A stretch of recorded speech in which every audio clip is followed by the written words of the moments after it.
I made my brother and sister-in-law temporarily homeless over a joke. I don't regret it.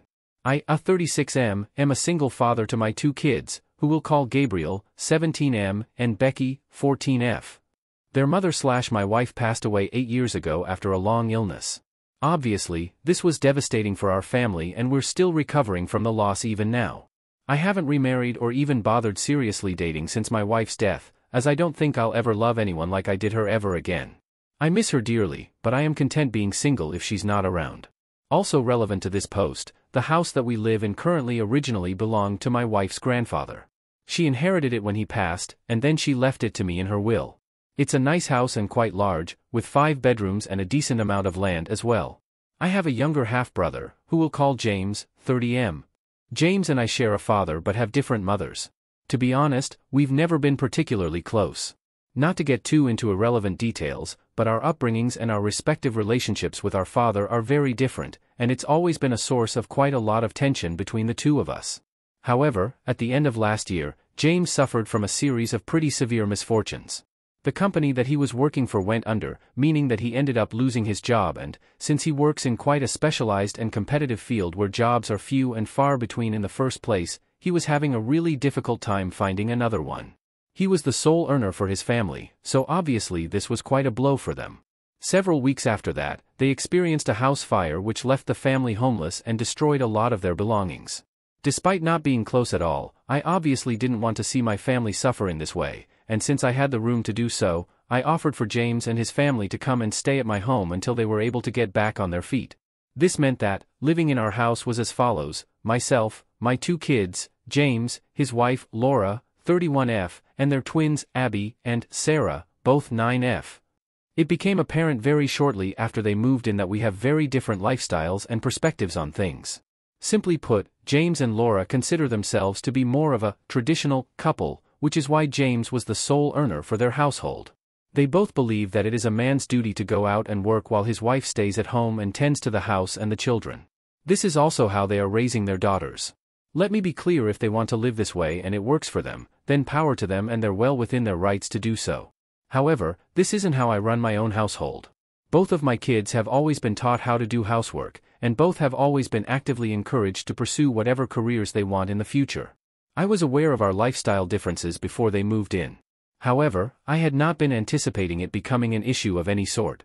However, around a month into them living with us, I noticed that James and Laura were starting to try and push their ways into my family.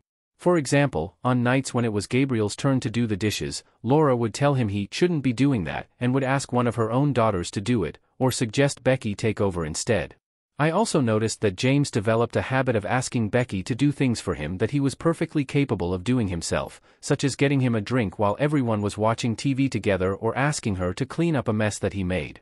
I always shut this behavior down when it happened, and eventually sat James and Laura down one night and told them that they're perfectly welcome to live how they want when they have their own home, but this is the way we do things in my house and I would appreciate if they would stick to that while under my roof.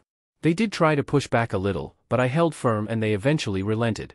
For the next few months, everything seemed fine. There were a couple of instances where Gabriel and James knocked heads over differences of opinions, but it was never anything serious and never went any further than a couple of heated discussions over the breakfast table. I was also aware that Becky found Abby and Sarah a bit annoying because they always wanted to be in her room or around her, but again, this was nothing major and was very typical teenager sharing a house with younger kids type of stuff. In late July of this year, James finally found another job in his field and they began the process of finding a new home of their own. All seemed great. However, around this same time, I noticed that there was a sort of shift in energy between Gabriel and Laura. He seemed suddenly to be quite uncomfortable around her, never wanted to be alone with her and avoided talking to her in group settings. This immediately struck me as odd because he's usually a very laid-back and friendly kid, so I asked him what was up and if anything had happened. At first he said that nothing had, and that she was just being that way she is and it was getting on his nerves. By this I assumed he just meant that she'd start pushing this idea that, as a man, he shouldn't be doing domestic labor of any kind on him again. I contemplated saying something at the time, but decided to leave it as I knew they'd be moving out soon and it wouldn't be a problem anymore. Fast forward a few weeks, James, Laura, and their kids are out for the day. My daughter approaches me and says she has something important to tell me that might make me upset.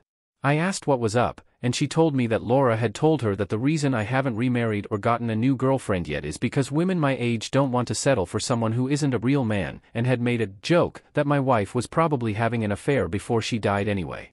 Becky also said that Laura told her I was jealous of my brother because he earned everything he had, while this house was just a handout. Note, aside from inheriting the house, I have also worked for everything I have ever had, and that she feels sorry for Gabriel because I'm going to turn him into a puss like me.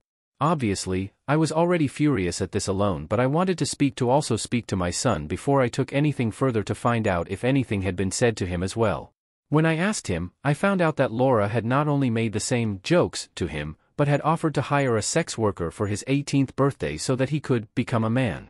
Gabriel isn't into girls, and when he told her that, she had just laughed it off and told him he'll learn to be. When James and Laura returned to the house, I immediately confronted her about this. She didn't deny any of it, but just started laughing and saying it was all a joke and I needed to lighten up. I told her that, not only did I not find it funny, but she was no longer welcome in my house if that's how she was going to speak to my children, and that I wanted either an earnest apology or for her to leave that night. They were both outraged at this, continuously telling me to lighten up and get a sense of humor. I told them it wasn't funny at all and gave them the same ultimatum: apologize and mean it, or Laura has to leave. I made it clear that she was the one I had the issue with and that James and their twins could stay if they wanted, but I didn't want her in my house anymore if that's what she felt was appropriate. That night, they packed their stuff up and the whole family went to an Airbnb, where they stayed for a couple of weeks until they were able to move into a new place.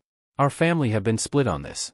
Our father is taking James's side, which isn't shocking at all lol, though surprisingly James's mother has reached out to me and acknowledged that what Laura said was inappropriate and she understands why I'm upset, though she thinks I overreacted. The two of them have been very much dramatizing the story about how I threw them out in the middle of the night for no reason. They left at around 7 p.m. and went straight to the Airbnb, so in a lot of their friends' eyes, I'm the villain in this scenario. I know I did what was right for me and my children, but I am catching an awful lot of flack for it and it is starting to take a bit of a toll. Mostly, I just can't wait for it to be over. Thank you for letting me vent about this all. It felt good to get a lot of it off my chest.